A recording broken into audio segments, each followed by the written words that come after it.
बिस्मिल्लाहिर्रहमानिर्रहीम। अस्सलाम नाज़रीन। नाज़रीन, आप देख रहे हैं प्रोग्राम सियासत और मईशत और मैं हूं असद काजी। नाज़रीन, आज के प्रोग्राम में हम चौधरी अमजद रब्बानी कारा के साथ थोड़ी चिट चैट करेंगे और तजिया तबसरा करने की कोशिश करेंगे। आर्मी चीफ की मुद्दत मुलाजमत में तोसी कर दी गई है। उसके बाद 26वीं आईनी तरमीम भी पास हो चुकी है और इस वक्त मीडिया पर बहुत सी चहमगोइयाँ हो रही हैं। सुप्रीम कोर्ट के कह रहे हैं जी पर काट दिए गए हैं और उसके इख्तियार कम कर दिए गए। चीफ जस्टिस अब कुछ नहीं कर सकता। फिर जो अमेरिका के इलेक्शन हो रहे हैं, उसके अंदर नया सदर कौन मुंतखब होगा। इसके अलावा बाकी चीज़ों पर हम डिस्कस करते हैं। पीडीएम से जो स्टैब्लिशमेंट ने करवाना था वो तो करवा लिया है। तो कारा साहब, आप क्या समझते हैं? अब मुस्लिम लीग नून की छुट्टी होने वाली है, क्योंकि हम ये देख सकते हैं कि इस टाइम स्टैब्लिशमेंट अपना बोझ ही उठा ले तो बहुत है। पीडीएम का बोझ कितनी देर उठाएगी?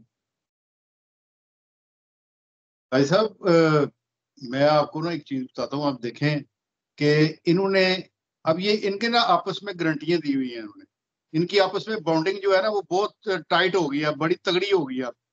उसकी अब एक वजह मैं आपको बताता हूँ। वजह ये है कि आर्मी चीफ को इन्होंने लगाया, नून लीग ने नून ने लगाया, इन्होंने तैनात किया। उसने हाँ, क्या किया, उसने इनकी इनकी 26वीं आईनी तरमीम जो है वो करवा दी। बिल्कुल। ठीक है। अब नहीं, उधर से पहले इलेक्शन जितवा दिया, फॉर्म 47 के जरिए पूरी एक एक असेंबली तैयार की गई। चलो तैयार करवा ली ना, वो आ गए ना। फिर उन्होंने आके तो आर्मी चीफ हो गया। आर्मी चीफ के बाद आर्मी चीफ ने फिर पूरा रोल अदा किया ना। उसने फिर उनको 26वीं आईनी तरमीम करवा के दे दी। ठीक है। बिल्कुल, अब उन्होंने इसके जो उसका इनाम दिया 26 आईनी तरमीम का, उन्होंने तो ये करना था ना। उन्होंने फिर इनको 5 साल के लिए मजीद नवाज दिया। अब बिल्कुल। बात ये है कि मैं इस चीज पे ना, मुझे जो सबसे ज्यादा परेशानी है ना, हैरानगी है। और जिसको हम आप कहते हैं जी कि मौलाना फजलुर रहमान, जो इस मुल्क के माशाल्लाह करता धरता है, आइन साज हैं, उन्होंने पाकिस्तान बनाया, उन्होंने सब कुछ किया, यानी कि पाकिस्तान में टोटल इन्वॉल्वमेंट उनकी है, वो हम समझते हैं। अब बात यह है कि इसमें मौलाना फजलुर रहमान का रोल क्या है। अब देखें किस तरह मुनाफिकत सामने आती है मौलाना फजलुर रहमान की। मैं आपको बता, अब ये जो कानून पास हुआ है ना, असल में इसकी मैं बैकग्राउंड आपको थोड़ा बता दूं कि ये कानून पास हुआ है। ये ये कोई आइन में तरमीम नहीं हुई। ये असल में इन्होंने एक कानून पास किया। आइन में तरमीम हो तो वो 1/2 मेजॉरिटी के साथ होती है। वो बिल्कुल, इन्होंने करवा ली थी। ये सारी जो चीजें हैं ना, ये 26वीं आईनी तरमीम में थी। उस वक्त बिल्कुल। जो है वो मौलाना फजलुर रहमान साहब ने इस पे डिनाई किया। उसने कहा जी ये निकाल दें। ये निकाल दी गई। अब उन्होंने क्या किया कि ये जो इस तरह के बिल होते हैं ना, ये सादा अक्सरियत से हाँ या ना में पास हो जाते हैं। ये मेजॉरिटी देखी जाती है किसकी है। मुद्दत अब मुलाजमत में तस्वीर के लिए लास्ट टाइम भी बाजवा साहब के लिए भी कानून साजी की गई थी, आइन साजी नहीं हुई थी।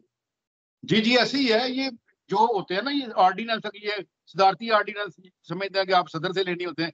ये इधर पार्लियामेंट से ले लेते हैं, वो अपना मेजॉरिटी करके उसमें। ठीक। असल में ये जो है ना बात, अब मौलाना फजलुर रहमान साहब ने क्यों नहीं एजिटेशन की, क्यों नहीं वो बोले। असल में एक और चीज आपको बताऊं कि सर, ये कोई भी नहीं जो बोला। नहीं नहीं नहीं सर, ना पीटीआई बोली ना कोई और सियासी जमात बोली इस मामले के ऊपर। नहीं सर, पीटीआई बोली ना, पीटीआई ने रोला डाला। वो क्यों डाला रोला? वो इसलिए डाला कि ये काम तो हमने करना था, अच्छा। ये क्रेडिट तो हमने लेना था, इन्होंने ले लिया है। अब उनके भी फायदे में है। कल को वो हाँ, गवर्नमेंट में 5 साल बाद वो अगर वो आते हैं, अगर ये टेनोर अपना पूरा करके जाते हैं, तो 5 साल बाद वो आते हैं, तो वो उन्होंने भी यही काम करना था। ये उनके भी फायदे में है। नहीं, ठीक है मैं ना। मुझे अच्छी तरह याद है। मुझे अच्छी तरह याद है जब बाजवा साहब ने रिजीम चेंज में अपना किरदार अदा किया तो खान साहब ने खुलकर कहा कि एक्सटेंशन चाहिए तो हम आपको दे देते हैं। तो अब तो जो एक दफा आर्मी चीफ बन जाता है तो भाई वो एक चीज तो वाजह है कि राणा साहब ने बात सही की कि 6 साल के लिए आता है, तो हमने तो 5 साल कर दिए। तो ये भी आपके लिए अच्छी है। चले, ये चीजें तो अब मैं समझता हूँ पाकिस्तान के लिए किसी न किसी हद तक मैं इसको पॉजिटिव साइन मानता हूँ। देखें, सियासी इस्तेकाम तो नहीं ला सकते हम लोग, मुझे नहीं लगता, क्योंकि हमारे इतनी सियासी पार्टियां इतनी अभी ग्रो नहीं की, अभी उनके अंदर इतना तरबियत इतनी नहीं हुई। लड़ते झगड़ते रहते हैं, लेकिन आर्मी अभी चीफ अभी जिस तरह अभी थोड़ा इक़्तिदार टाइम, इख्तियार। 75 साल हुए। हाँ, अभी मैं ये 75 साल। चले मैं ये कह रहा हूँ, मैं कह रहा हूँ कि जिस तरह अब उनके पास इक़्तिदार और इख्तियार है, अब आर्मी चीफ साहब को मुश्किल की तरफ तवज्जो देनी चाहिए। कालाबाग डैम हो गया, बड़े बड़े और डैम्स हो गए, करप्शन, लूट मार बॉर्डर के ऊपर, और हमारे यहाँ जो स्मगलिंग, मतलब इतने इश्यूज हैं, इतने मसाइल हैं। पीआई को आप, बल्कि पूरा पाकिस्तान ही आपने ओएलएक्स पे लगाया हुआ है, तो कुछ ऐसा अच्छा कर लें। देखें, अगर हमें यूं यहाँ पर इतराज था, हमें मुशर्रफ पे या पे या जिया हक पे, तो कहीं ना कहीं एक आधी अच्छी खूबी भी उनके अंदर थी, वो कोई अच्छा भी काम करते। लेकिन अभी तक देखा जाए तो आसम मनीर साहब के नामा माल में कोई ऐसा क्रेडिट नहीं है जिसको हम कह सकें या कल को वो बनवा सकें कि अब हाँ जी ये बहुत अच्छा कारनामा किया था जी इन्होंने। अच्छा काई साहब, ये जितनी भी आपने चीजें गिनवाई हैं, कालाबाग डैम हो गया, बाकी सारी जो खराफात हैं पाकिस्तान में, इनके बारे में आपने बात की है, ये मुझे बताएं कि इनका डायरेक्ट तल्लक अवाम से है? ये अवाम हर्डल है इस कामों में? अब इस नहीं, कामों में जो इस काम, मैं मेरी सुन लेना, अब अवाम के साथ इनके ये चीजें इशू तो नहीं करती ना, कि अवाम को आगे बांध बांध के खड़ी है जी कि हम कालाबाग डैम नहीं बनाने देंगे, हम जो करप्शन पे वो नहीं स्टैंड लेंगे, हम स्मगलिंग नहीं रोकने देंगे।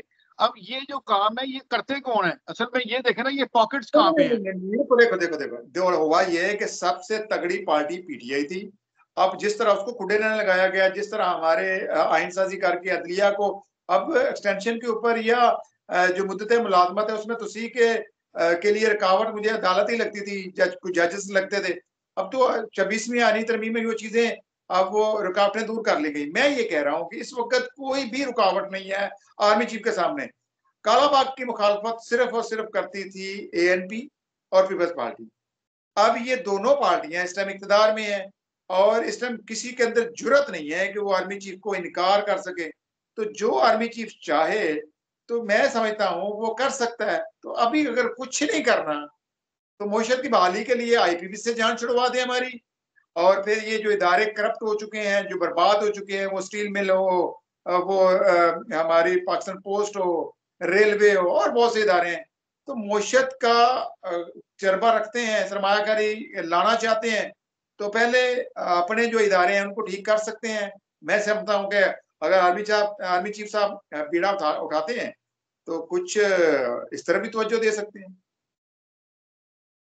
काजी साहब, आप बड़े ही भोले आदमी हैं। मैं कह रहा हूं कि अगर आप कह रहे हैं कि ये स्टेक जो है कालाबाग डैम वाला, ये पीपल्स पार्टी और एएनपी के साथ जुड़ा हुआ है, अब वो गवर्नमेंट में है, अब देखे ना एक दूसरे की, अब ये गवर्नमेंट में होते हुए अब दोनों की नवाज तो शाह भाई जो आर्मी मैं चीफ है। यही कह रहा हूँ ना, यही नहीं कर साहब, मैं यही तो कह रहा हूँ ना, इन दोनों के अंदर जुरत नहीं होगी जब आर्मी चीफ कहेगा लो जी मैं काला बाग डैम बनाने लगा हूँ और कोई बोले ना।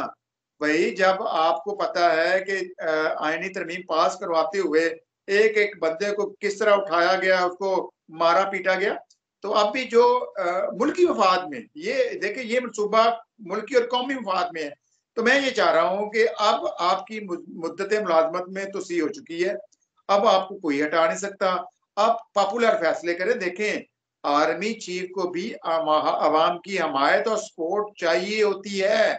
मुशर्रफ साहब को आप लाख डिक्टेटर कहें, वो डायरेक्ट उन्होंने रूल किया था, लेकिन कुछ अच्छे फैसले भी कर रहे थे और इसलिए थोड़ी सपोर्ट मिल रही है एपीएमएल को। एपीएमएल जब आई तो लोगों ने उनको सपोर्ट किया।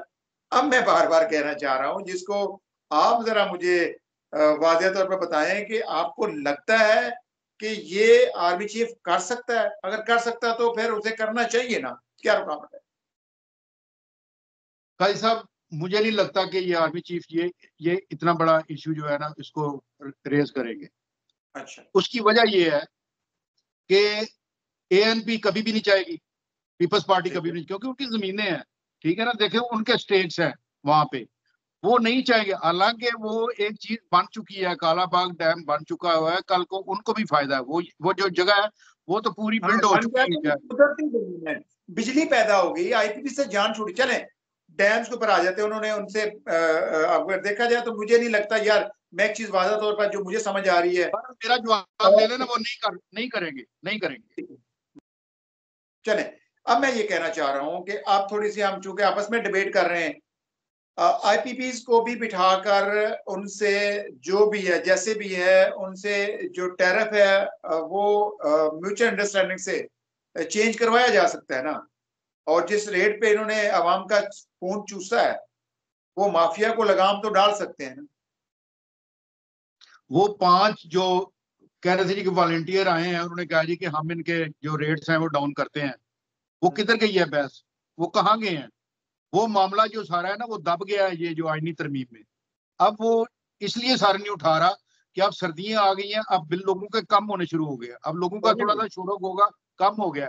अब वो चाहते हैं कि अभी तो बिल आएंगे कम, लोग एजिटेशन नहीं करेंगे, लोग नहीं रोए पिटेंगे, तो लिहाजा इसको जितना भी लिंगर ऑन कर सकते हैं, जितना भी फायदा दे सकते हैं अपनी कंपनियों को दे लें। ये कम अज कम 6-7 महीने आप मेरी बात लिख लें, इस पे बात नहीं होगी। अब आप देखें, मैं जब पब्लिक से मिलता हूँ, अब आम आदमी भी यही कह रहा है कि डायरेक्टली नहीं या इनडायरेक्टली तो आर्मी चीफ साहब ही रूल कर रहे हैं। कुछ तो मार्शल्लाह का लफ्ज यूज करते हैं, लेकिन हम नहीं करते। मैं ये कहना चाह रहा हूँ आपसे, आपको ये लगता है इस टाइम जो इदारे ठीक किए जा सकते हैं, मौशत बेहतर की जा सकती है, सरमायाकारों का एतमाद बहाल करवाया जा सकता है? सुनने में आ रहा है सऊदीज की इन्वेस्टमेंट आ रही है, लेकिन बदकिस्मती हमारी ये है कि यहाँ से चाइनीज सरमायाकार बेचारे डर कर भाग रहे हैं। मेरे साथ कुछ बिजनेसमैन अटैच होते रहे हैं, अभी मैं कभी कभी उनके साथ प्रोग्राम कर लेता हूँ।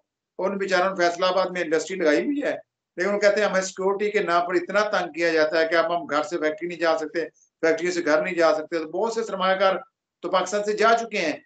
इस सरमायाकारी की बहाली के लिए अब आर्मी चीफ साहब क्या कर सकते हैं? देखें, आज हमने सिर्फ और सिर्फ सियासत और मुशीद को तो डिस्कस करना ही करना है, लेकिन साथ साथ हमने ताकतवर शख्सियत को भी डिस्कस करना है कि सर अब आपके पास ताकत इख्तियार इख्तियार है, हम आपसे पूछते रहेंगे, अब आप जिम्मेदारी भी लें। देखिए, हमने आज कोई किसी पे तनकीद नहीं करनी, हम आपस में डिस्कस कर रहे हैं, हम कुछ सोल्यूशन की बात करते हैं। अब सोल्यूशन की सोल्यूशन की बात। बात यह है कि जिस तरह आर्मी चीफ साहब ने बड़े अच्छे तरीके से वजीर आजम के साथ या दूसरे डेलीगेशन के साथ बाहर के ममालिक में जाके इकोनॉमी के लिए बातें की, इकोनॉमी को सरमाया भी लेके आए, वहां से कर्ज भी लिया। अब उनको चाहिए कि बाहर से तो आ गया है, अब जो हमारे अंदर जो सरमायाकार बैठे हुए हैं, हमारे अंदर जो बिजनेसमैन पाकिस्तान में बैठे हुए हैं, इनको देखो, कम अज सरमाया कम होल्ड करके बैठे हुए हैं सर, सरमाया वही कह रहा हूँ ना, ये बजाय इनको तरगीब दें, इनको बिठाएं, इनके साथ कोई गुफ्तगू करें, इनको कोई इनके जो अपना है, अपना जो तहफुजात है वो वो दूर दूर किए करें। जाएं। आप जब कराची में जाते हैं, वहां सरमायाकारों से बैठते हैं, तो ये चीजें चल रही थी और इससे पहले भी चल रही थी। आपको याद है ज़राई इनकलाब की बात हो रही थी, और इसके अलावा ज़राई जमीनें जो है वो भी अलाट करने की बातें हो रही थी। तो जब आपके पास, अब आपको समझ आ गया, पहले हमें ये था कि 2025 नवंबर में उनका टेन्योर खत्म हो रहा है।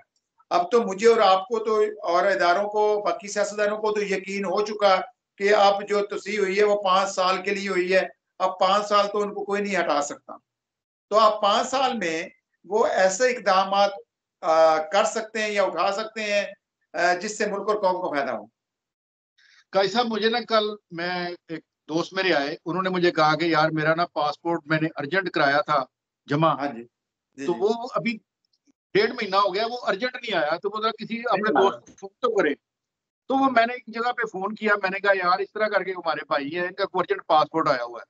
उन्होंने कहा जनाब कि हमारे पास तो इतने पासपोर्ट जमा हो गए हैं, रोज का 40-45 हजार पासपोर्ट आ रहा है, तो इतना अपना बैकलॉग इकट्ठा हो गया हमारे पास, हम तो इसको करना भी चाहें तो 6 महीने लगेंगे इसको, तो नहीं ये नहीं नहीं सर, होता। ये अब सुन आपकी ले, बात से।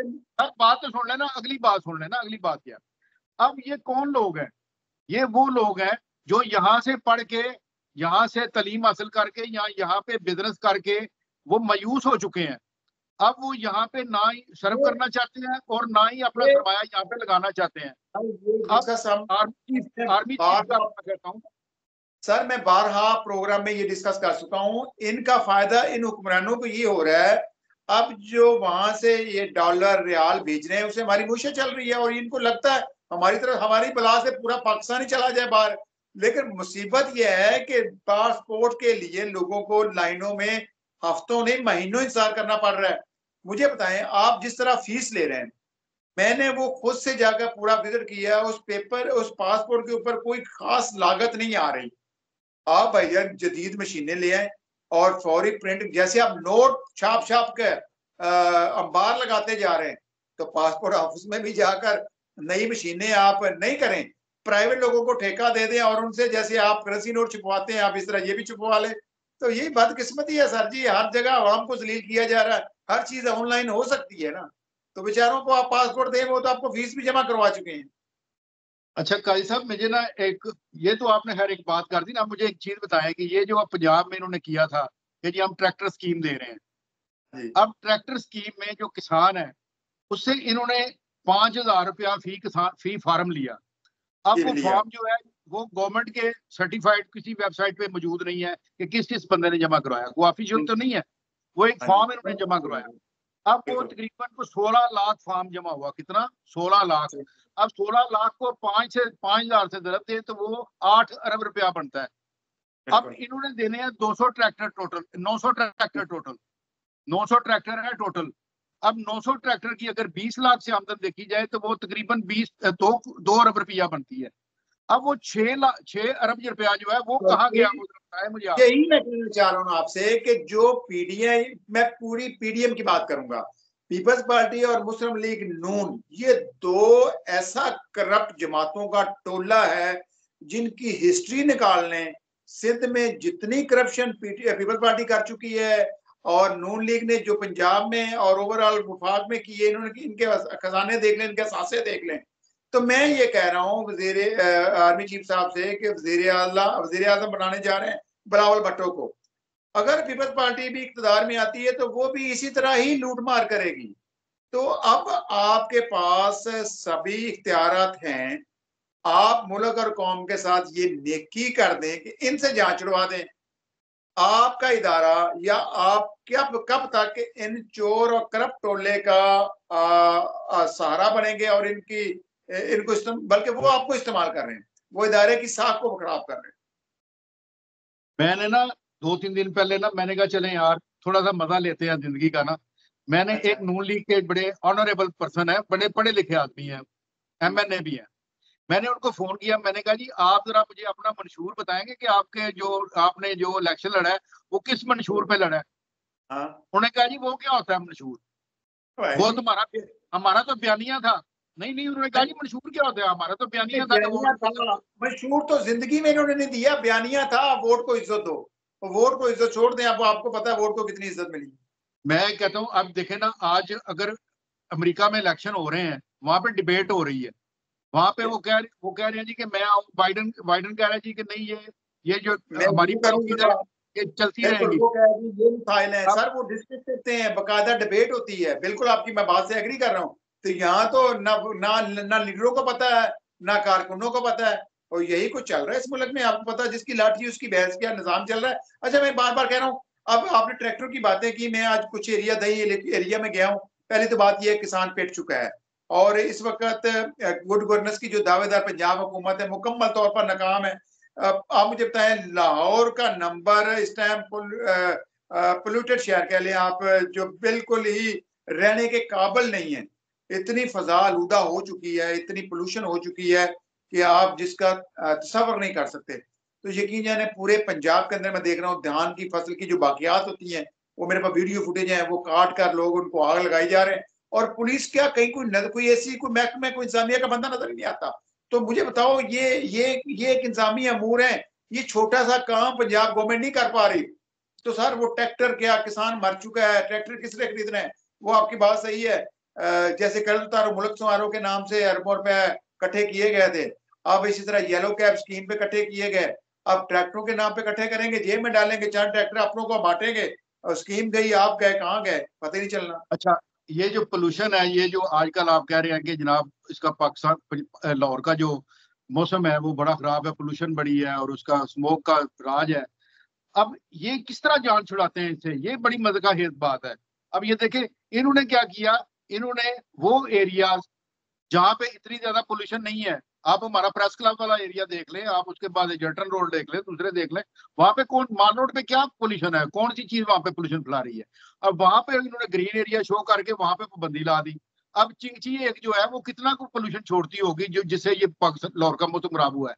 दूसरी अच्छा, बात, दूसरी बात ये इससे है कि आपकी बात सही इंडिया है। को आप कह रहे हैं हाँ, कि जी इंडिया का हम पे इल्जाम लगा हाथ रहे हैं, लगाएंगे। बिल्कुल। अब ये हाथ लिखने जा रहे हैं इंडिया को कि जी आपके जो पंजाब में ना इन्होंने धान की फसल जो जलाई है उसकी वजह से ये स्मोग आई है। अब हमारे अंदर क्या है, हम इसका सोल्यूशन क्या करते हैं जी, एक हफ्ता छुट्टी दे दो बच्चों को, होम टू वर्क जनाब, 3 दिन अफसर घर से बैठ के काम करेंगे, ठीक है।